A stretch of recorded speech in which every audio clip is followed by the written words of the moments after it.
The folder hit the boardroom table like a gunshot. Then Brett Caldwell looked across at me and ended my career in a single sentence. Effective immediately, Daniel Reeves is terminated. 12 executives stared at me like I was already a body in the room. Nobody moved. Somewhere down the table, a phone buzzed against the wood and nobody reached for it. But when I stood up, I didn't beg. I didn't argue. I didn't give them the speech they were waiting for. I just smiled, picked up my coffee, and said one word. Thanks. Because Brett Caldwell had no idea he had just handed me $900 million. If stories about quiet revenge, betrayal, and karma keep you listening all the way to the end, take a second and subscribe now. Then tell me in the comments where in the world you're watching from before this boardroom mistake explodes. For one long second, every eye in that room waited for me to break. They wanted anger. They wanted shaking hands. Maybe they wanted one last desperate plea from the old engineer they had just thrown out with the recycling. But I had survived market crashes, mass layoffs, 2 dead startups, and a long line of executives who confused confidence with competence. So I gave Brett none of it. I closed my folder slowly. I slid my chair back. I stood without my knees buckling, even though my face was burning hot. I walked out of that boardroom with steady hands because the real explosion was not going to happen in that room. It was coming 3 days later, and Brett would have a front row seat. Brett Caldwell was only 35, but he walked through our offices like the building already had his name on the deed. Harvard MBA. A haircut that cost more than my first car. A watch he checked when he wanted you to notice it. And a last name that opened doors long before he ever proved he could build anything behind them. His father's investment firm had poured money into our funding round, and just like that, Brett had a board seat, then a voice, then the chief executive's chair. He loved his words. AI-first strategy, digital transformation, scalable leadership. But in the 18 months I watched him, I never once saw him write a line of code, fix a broken deployment at 2 in the morning, or truly understand the system he kept telling investors he controlled. To Brett, experience looked old. Loyalty looked replaceable. And I was the first thing he wanted to scrape off the bottom of his shoe. I had been in technology for 25 years. I started as a junior developer in 1998. Right before the dot-com boom turned kids with laptops into overnight millionaires. Then I watched the crash erase most of them just as fast. In 2001, my first company died in a conference room, almost exactly like the one Brett used to fire me. That was the room where I learned the lesson that shaped everything after it. Corporate loyalty means nothing unless your work is protected on paper. That crash taught me something no business school ever could. A company can praise you on Monday, call you essential on Tuesday, and deactivate your badge by Friday afternoon. Your loyalty does not pay your mortgage. Your late nights do not protect your name. And the things you invent do not protect themselves, unless the paperwork clearly says they belong to you. So I started treating every contract, every patent clause, every ownership agreement like part of the engineering itself. Code could build the product, but legal structure protected the future. By the time Brett Caldwell decided I was disposable, I had already paid for that lesson once. He was about to pay for it for the first time. 2 years before Brett ever fired me, the company, TechCore, was already whispering about budget cuts and what they like to call right-sizing. That was when I made my quiet move. I transferred the core artificial intelligence patents into a separate legal entity. I called it Reeves Tech Solutions, my company. Every document was clean, every signature was real, and every approval came from the same board that would later sit in silence while Brett threw me out. Here is the part that matters. At the time, The board approved that structure because it moved long-term research liability off TechCore's balance sheet and made the company look leaner and safer before the next funding round. To them, it was an accounting decision, a way to look attractive to investors. To me, it was survival. Brett didn't know it yet, but he had removed the one man who had quietly written himself a door out of the burning building. That artificial intelligence framework was not just another piece of software sitting on a server somewhere. It was 8 years of my life. Deep learning models, neural network architecture, supply chain intelligence built line by line with a team I trusted. It could read market trends, supplier delays, shipping costs, and demand forecasts in real time, then make decisions faster than any human department in the building. Large corporations used it to move inventory, avoid shortages, and save tens of millions of dollars every single year. To Brett, it was legacy technology. To the companies that depended on it, it was the invisible engine keeping their entire operation alive. By 2023, TechCore wasn't really selling software anymore.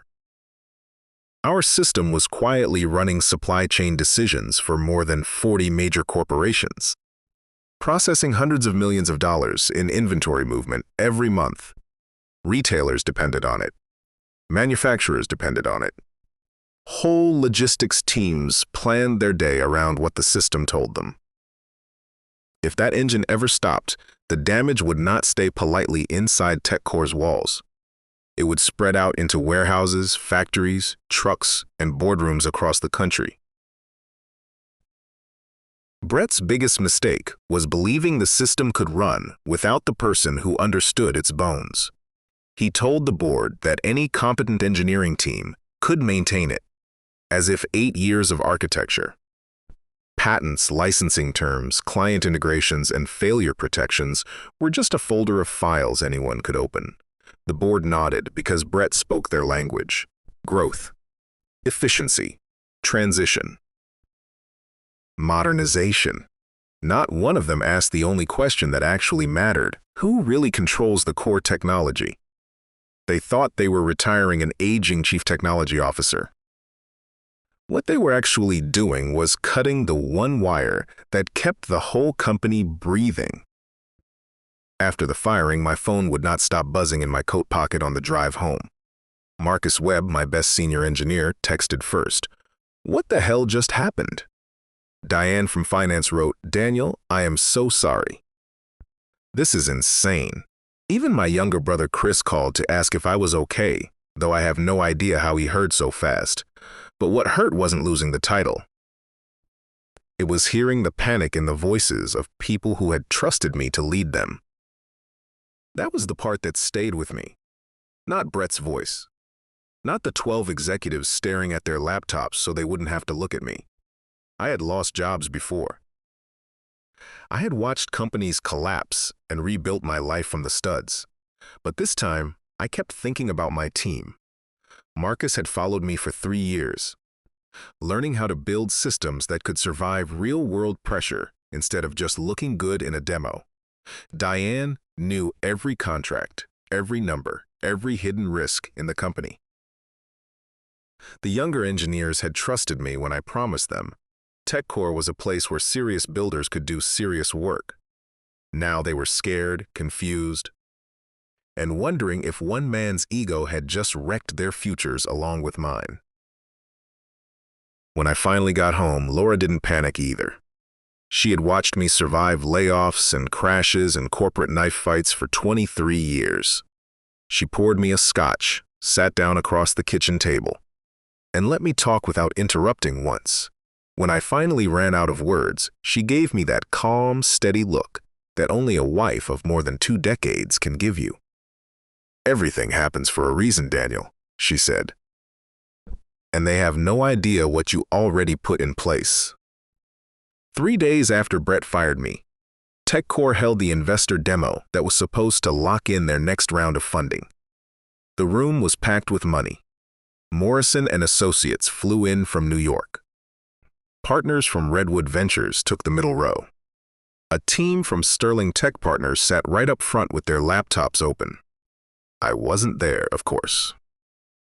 I was sitting in my home office with a cup of coffee going cold, while Marcus quietly texted me updates from the back of the conference room. At 9:15, everything looked normal. At 9:32, the system refused to initialize. By 9:45, Brett's perfect little presentation had turned into a public disaster. Then the screen behind him went black. A second later, a single line appeared in plain white letters. License authorization expired. Contact Reeves Tech Solutions. The room froze. Investors leaned forward in their chairs. Brett stopped talking in the middle of a sentence. His engineers started typing like their keyboards were on fire, but nothing they did changed anything on that screen. The system wasn't broken. It was doing exactly what I had designed it to do. It was protecting itself. The failsafe was buried deep inside subsection 7.2.1 of the Intellectual Property Transfer Agreement. If TechCore terminated the original architect without a proper transition protocol, every core licensing right automatically reverted to the patent holder, and the patent holder was Reeves Tech Solutions. My company. It wasn't sabotage. It wasn't revenge code written in anger. It was a legal protection my attorney had built 2 years earlier, reviewed in daylight, and approved by TechCore's own board during the budget restructuring. Brett thought he had fired an employee. What he had actually done was pull the one trigger that stripped TechCore of the technology it depended on most. He never saw it coming because he had never read the agreements closely enough to understand what they protected. The board had signed everything during that restructuring meeting, treating the patent language like routine paperwork on the way to lunch. To them, it was just another document. To me, it was a shield I had spent 2 years quietly holding behind my back. They approved the very clause that would later expose their biggest mistake. They fired the man who still controlled the heart of the company they ran. And here is what really matters. The failure did not stay inside that conference room. Our system wasn't just a demo toy. It was actively managing supply chains for real corporations in real time. Brightway Retail's entire East Coast distribution network ran on it. Vanguard Motors used it for parts procurement on its assembly lines. Summit Wholesale relied on it for inventory across hundreds of stores. When the license expired, those systems didn't politely pause and wait. They fell back to manual processes nobody had touched in years. Dashboards went blank. Shipment approvals stalled. Phones started ringing in warehouses, factories, and logistics offices all over the country. Brett hadn't just embarrassed himself in front of investors. He had set off an operational crisis with a national footprint. By noon, the damage was real and growing. Brightway Retail couldn't process incoming shipments at its Pennsylvania hub. Vanguard Motors was warning that its production lines might stop without automated parts routing.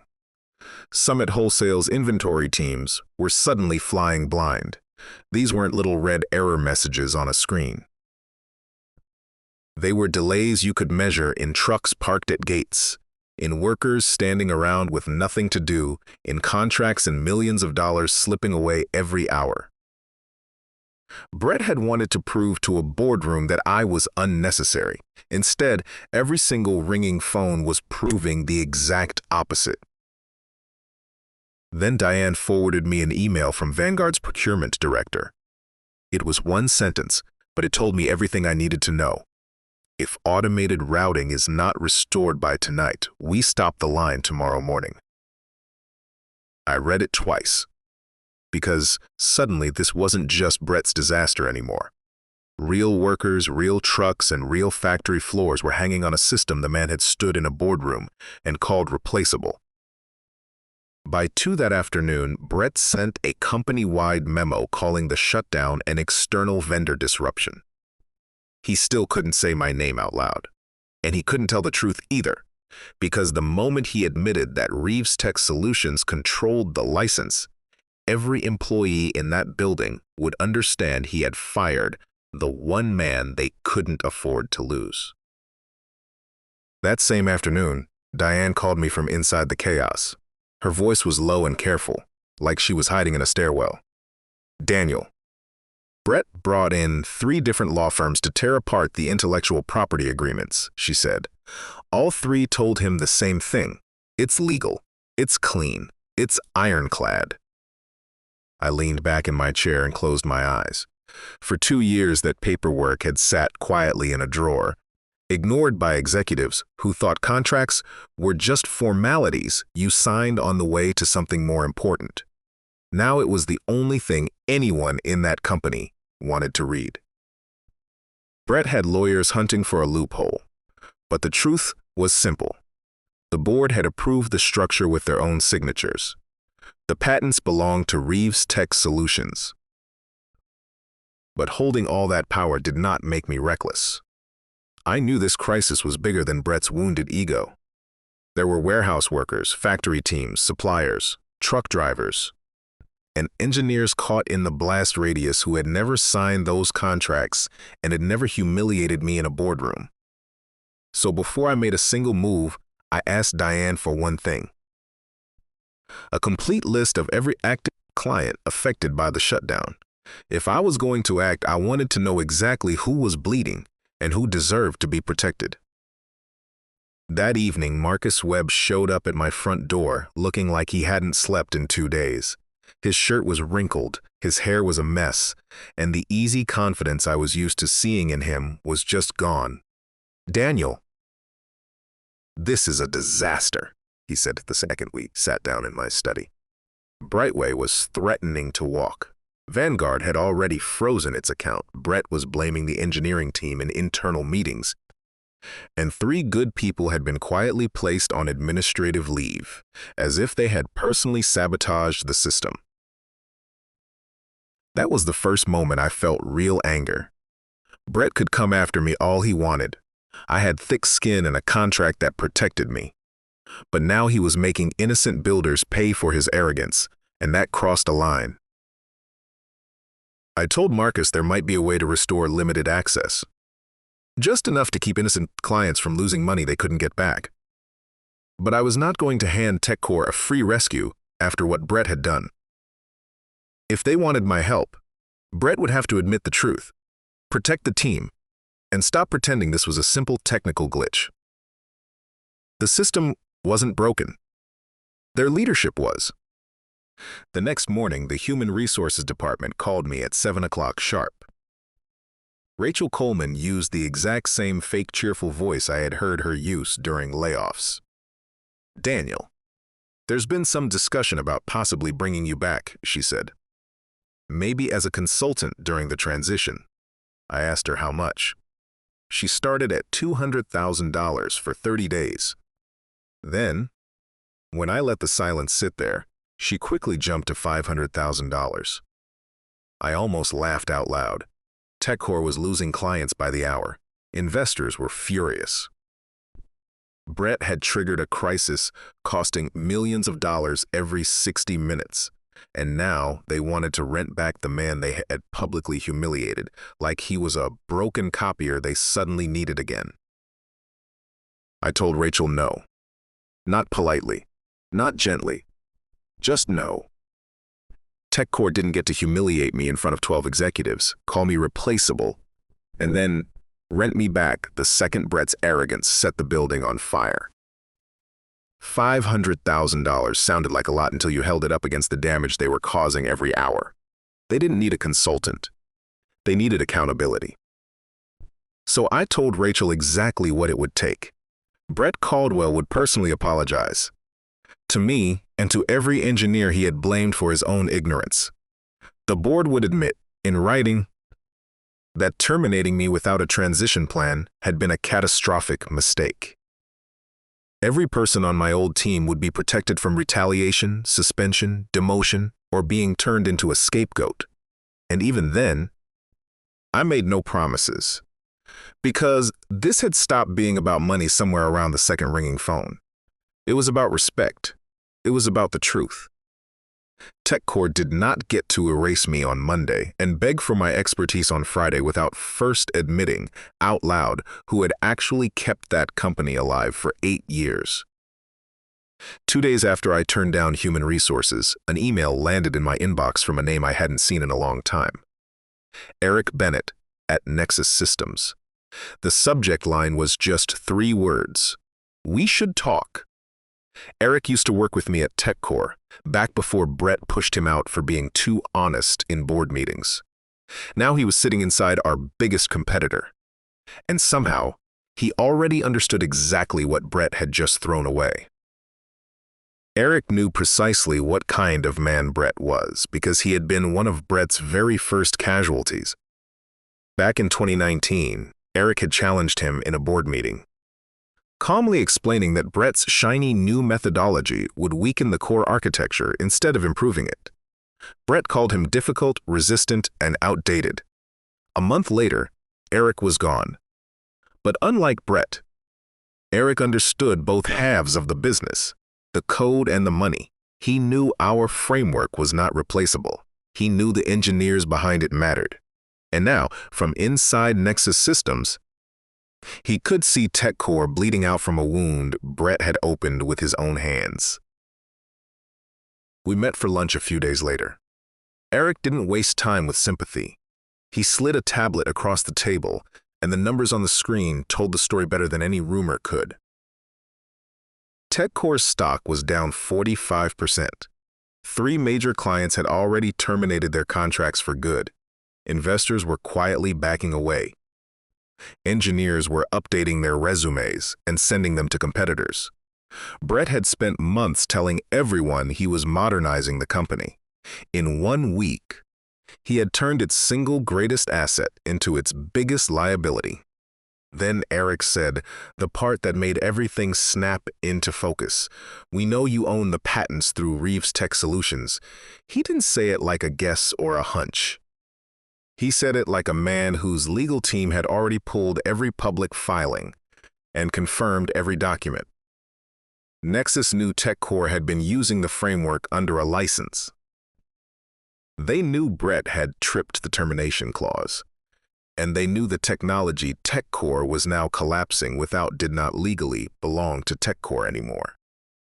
For the first time since that boardroom, I wasn't sitting across from someone I had to convince of my own value. I was sitting across from someone who already knew exactly what I had built, down to the line. Then Eric made the offer. Nexus didn't want a license. They didn't want a partnership. They wanted the entire patent portfolio, a full acquisition, $900 million. Plus a 5-year advisory contract at $3 million a year. I stared at the number on the tablet and said nothing for a long moment. Brett had stood in a boardroom and called my work replaceable. Nexus was putting a price on the same work that TechCore had been far too arrogant to even understand. If you've ever watched someone underestimate the wrong person, this is the moment to subscribe. And tell me in the comments. Would you have helped TechCore after everything Brett did? Or would you have walked away and let the building burn? But sitting across from Eric, I realized something. This wasn't really revenge anymore. Revenge would have been watching TechCore burn from my porch and doing absolutely nothing. This was different. Nexus wasn't offering me a golden parachute to float away on. They were offering me a place to build properly, with leaders who actually understood that engineers were not disposable parts. I thought about Marcus and Diane, and the rest of the team still trapped inside Brett's mess. I thought about the technology we had spent 8 years creating, and what it could become if it finally had real support behind it. For the first time since that boardroom, the future didn't feel like something Brett had stolen from me. It felt like something he had accidentally unlocked. That night, Laura and I talked it through over dinner. $900 million was more money than either of us had ever let ourselves imagine.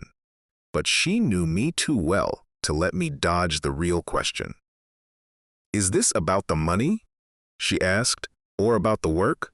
I looked at her and knew the answer before she finished the sentence. The money meant freedom. But Nexus meant something bigger. A chance to build something that lasted, without begging a single fool to understand my value first. The next morning, I called Frank Delaney, my attorney and the man who had helped me build the legal shield Brett had just crashed straight into. Frank went through the Nexus offer line by line, the patent valuation, the transfer structure, the tax exposure, the advisory agreement. 3 hours later, he gave me the answer I was already hoping to hear. Everything was clean. The patents belonged to Reeves Tech Solutions. TechCore's license had expired exactly the way the contract said it would. They had no legal claim, no emergency loophole, and no way on earth to block the sale. Brett had fired me. The law had simply finished the sentence he started. That afternoon, I called Eric back. "Let's do it," I said. But before we talked numbers again, I made one thing crystal clear. Marcus, Diane, and every key person from my old team had to be protected. TechCore would absolutely try to pin the collapse on them, and I was not letting that happen. Eric didn't hesitate for a second. Nexus was ready to make offers immediately. This wasn't just my exit. It was their rescue too. 10 days after Brett fired me, he showed up at my front door, looking nothing like the polished executive from that boardroom. No tailored suit, no rehearsed speech, just jeans, a wrinkled golf shirt, tired eyes, and the face of a man who had finally run out of people to blame. "Daniel, we need to talk," he said. For the first time since I'd known him, he didn't sound like a chief executive. He sounded like a man trying to keep the floor from disappearing under his feet. I almost shut the door in his face. But part of me wanted to hear what desperation sounded like coming from someone who had called me replaceable to my face. So I let him in, sat him down across from me in my study, and waited for an apology I was fairly sure wasn't coming. I placed a folder on the table and slid it toward him. Inside were the documents Brett should have read before he ever tried to erase me. Patent assignments, board resolutions, licensing agreements. Every signature clean and dated. His face changed as he turned the pages. The confidence drained out first, then the color. "This can't be legal," he whispered. I looked at him, calm as the surface of a lake, and said, "It's not just legal, Brett, it's bulletproof." That was the moment he finally understood. The board hadn't protected him. His title hadn't protected him. His Harvard vocabulary hadn't protected him. He had walked into that conference room 10 days earlier, thinking he was clearing out an outdated executive, when what he had really done was terminate the one person the company could not survive without. The documents in front of him proved all of it. The patents were mine. The licensing trigger was valid. The shutdown was contractual, not criminal. Brett stared down at those papers like they were a verdict. And for once in his life, he had no buzzword left to hide behind. I could have let him walk out of my house with nothing but panic in his chest. Instead, I gave him one way to protect the people he had put in danger. 2 years of severance for anyone who wanted out. Full benefits. No retaliation. And a clean list of every engineer who still wanted to build, because Nexus was hiring. "Those people followed me for 8 years," I told him. "I am not going to let your ego destroy their lives on the way down." 2 weeks after Brett fired me, I walked into the Nexus Systems headquarters in downtown Seattle to sign the deal. The contract ran 52 pages, but the meaning behind it was simple. Reeves Tech Solutions would sell its patent portfolio to Nexus for $900 million, and I would become their chief technology advisor for 5 years at $3 million a year. I signed my name 14 times. Each signature felt heavier than the ink should have allowed. It felt like 8 years of being quietly underestimated, finally turning into proof on paper. Brett had pushed me out to make himself look powerful. Instead, he had opened the door to the biggest victory of my entire career. The news broke 2 hours later. TechCore had lost its core technology in a $900 million deal. By that afternoon, the stock had collapsed so hard that trading was halted.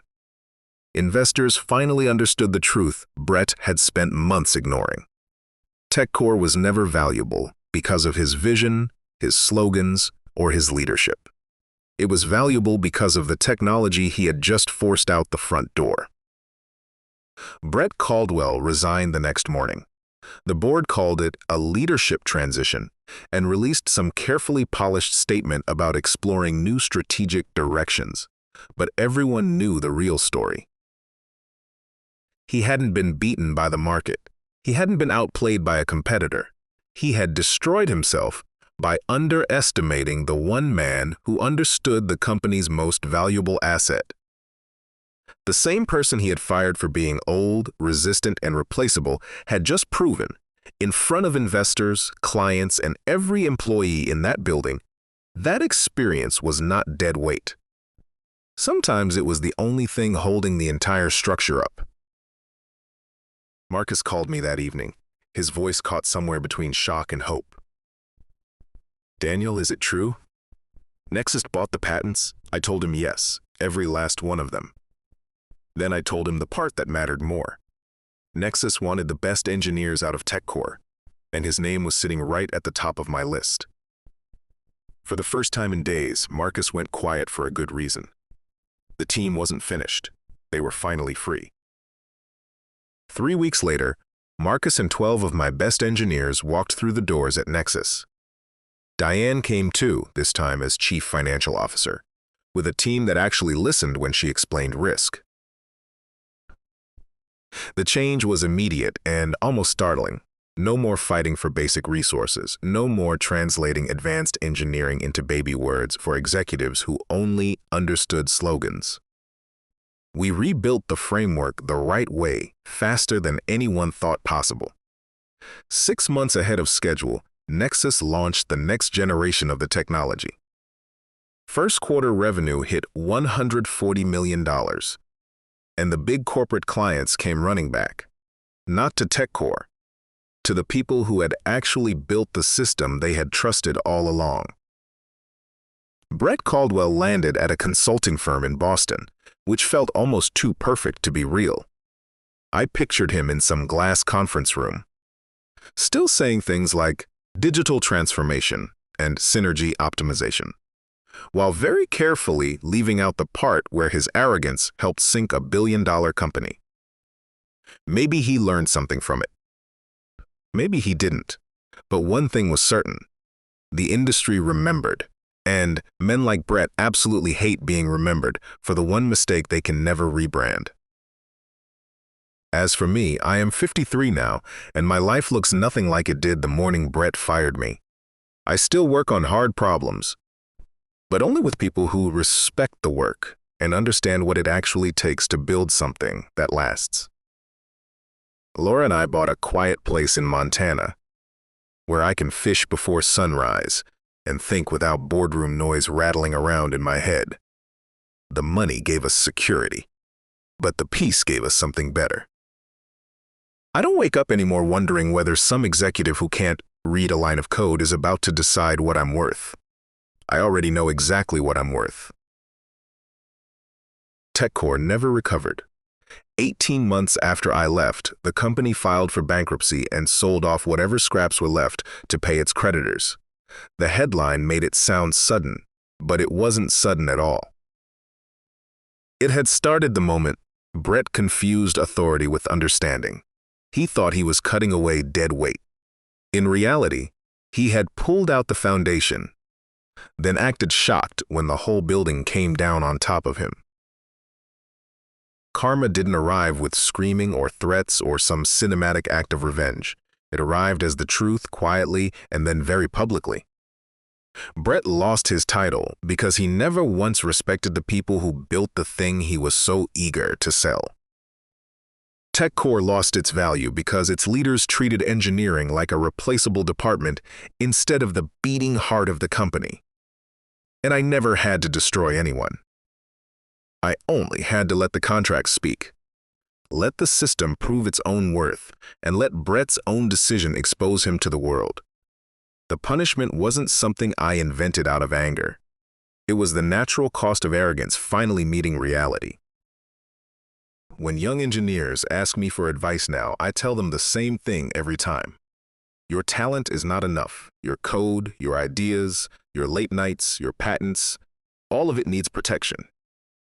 Read every agreement before you sign it. Understand exactly who owns what you build. Keep your records. Have a plan for the day it goes wrong.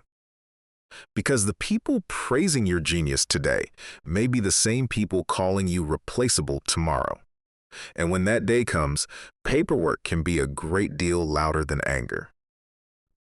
People always ask me about the thanks I said in that boardroom. They assume it was sarcasm. A bitter little word from a man trying not to fall apart in front of an audience. But it wasn't. I meant it. Brett thought he was ending my career, when he was really cutting the last chain tying me to a company that had long forgotten my value.